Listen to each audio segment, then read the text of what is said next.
امریکہ اور ایران کے درمیان حالیہ کشیدگی ایک انتہائی خطرناک موڑ لے چکی ہے۔ آئیے اس معاملے کی تہہ تک پہنچتے ہیں اور یہ سمجھنے کی کوشش کرتے ہیں کہ آخر ہوا کیا ہے اور یہ صورتحال ایک مکمل جنگ کی شکل کیسے اختیار کر سکتی ہے۔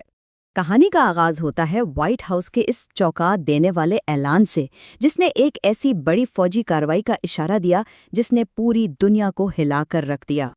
اچھا، تو یہ کارروائی خلیج فارس میں زمین کے ایک چھوٹے لیکن تصویراتی طور پر انتہائی اہم ٹکڑے پر مرکوز تھی۔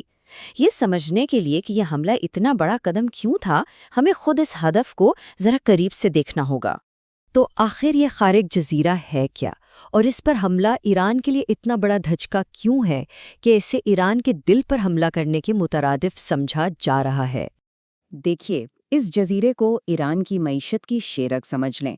یہ کوئی عام زمین کا ٹکڑا نہیں، بلکہ وہ مرکزی دروازہ ہے جہاں سے ایران کی سب سے قیمتی شے یعنی تیل دنیا تک پہنچتا ہے۔ اس کی اقتصادی اہمیت ہی اسے ایک انتہائی علامتی اور اسٹریٹجک ہدف بناتی ہے۔ یہاں جو بات سب سے زیادہ حیران کن ہے وہ ایران کا اس جزیرے پر انحصار ہے۔ ملک کی تیل سے ہونے والی آمدنی کا 90% حصہ، جی ہاں 90%، اسی ایک مقام سے آتا ہے۔ ذرا تصور کریں کہ کسی شخص کی تمام دولت ایک ہی راستے سے آتی ہو اور اس راستے کو ہی بند کر دیا جائے۔ ایران کے ساتھ بالکل یہی ہوا ہے۔ یہ کوئی حادثاتی یا عام فوجی حملہ نہیں تھا، بالکل نہیں۔ یہ ایک ایسی حد کو جان بوجھ کر پار کرنا تھا جس کے بارے میں ایران دنیا کو پہلے ہی خبردار کر چکا تھا۔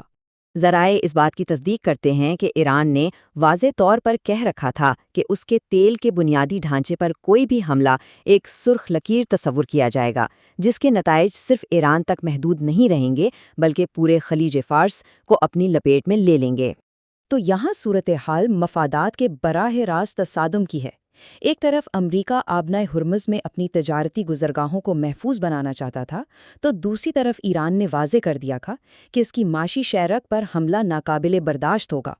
امریکہ نے جان بوجھ کر ایک ایسی حد کو پار کیا جسے ایران نے پہلے ہی ناقابل مصالحت قرار دے رکھا تھا۔ اس سرخ لکیر کو عبور کرنے پر ایران کا انتقام نہ صرف تیز تھا بلکہ اس پیمانے کا تھا کہ اطلاعات کے مطابق اس نے امریکی فوجی منصوبہ سازوں کے اندازوں کو بھی غلط ثابت کر دیا۔ 3000 سے زیادہ میزائلوں اور ڈرونز کا یہ حملہ ایران کی ایک ایسی فوجی صلاحیت کا مظاہرہ تھا جسے پہلے شاید بری طرح کم سمجھا گیا تھا۔ یہ محض جوابی کارروائی نہیں تھی بلکہ طاقت کا ایک بھرپور مظاہرہ تھا۔ یہ جوابی حملہ کسی ایک ملک یا اڈے تک محدود نہیں تھا، نہیں، یہ ایک مربوط پورے خطے میں پھیلا ہوا حملہ تھا جس نے امریکی اثاثوں اور اس کے اتحادیوں کے انفراسٹرکچر کو بے وقت نشانہ بنایا۔ امریکی حکام کا یہ رد عمل اس بات کی نشاندہی کرتا ہے کہ شاید انٹیلیجنس کی سطح پر ایران کی فوجی صلاحیت اور اسے اس پیمانے پر استعمال کرنے کے ارادے کا درست اندازہ نہیں لگایا جا سکا تھا۔ اور اس جوابی حملے کی قیمت وہ ٹھوس اور واضح تھی۔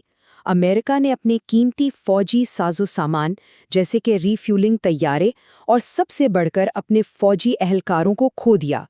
یہ اعداد و شمار نقصان کی سنگینی کو ظاہر کرتے ہیں۔ چلیں اب دیکھتے ہیں کہ اس حملے اور جوابی حملے کے بعد عالمی سیاسی اور اقتصادی منظرنامے پر کیا اثرات مرتب ہوئے ہیں، کیونکہ اس کے فوری بعد کے واقعات نے دنیا بھر میں تشویش کی لہر دوڑا دی ہے۔ یہ ایک بہت بڑی پیش رفت ہے۔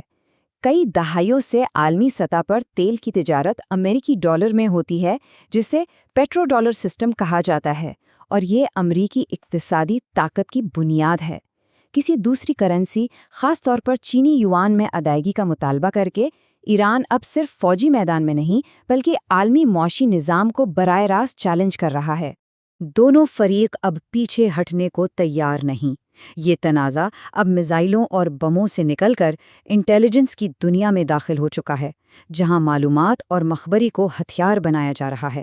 مزید فوجیوں کی تعیناتی اس بات کا اشارہ ہے کہ سفارتکاری کی گنجائش تیزی سے کم ہو رہی ہے۔ اس دوران یہ تنازع امریکہ کے اندر بھی ایک بڑا سیاسی طوفان کھڑا کر رہا ہے۔ انتظامیہ کے مقاصد، حکمت عملی اور شفافیت پر سنگین سوالات اٹھائے جا رہے ہیں، جس سے اندرونی دباؤ میں مسلسل اضافہ ہو رہا ہے۔ ایک اعلیٰ ترین سفارتکار کا یہ بیان امریکی خارجہ پالیسی کے حلقوں میں بڑھتے ہوئے اس خوف کو ظاہر کرتا ہے کہ یہ صورتحال اب قابو سے باہر ہوتی جا رہی ہے اور اسے فوری طور پر سفارتی ذریعے سے حل کرنے کی ضرورت ہے۔ یہی وہ نازک سوال ہے جس کا جواب اس وقت دنیا بھر کے رہنما تلاش کر رہے ہیں، اور اس سوال کے جواب پر ہی پورے خطے کا مستقبل منحصر ہے۔ جنگ کے بادل گہرے ہو رہے ہیں اور ایسا لگتا ہے کہ سفارتکاری کے لیے وقت تیزی سے ختم ہوتا جا رہا ہے۔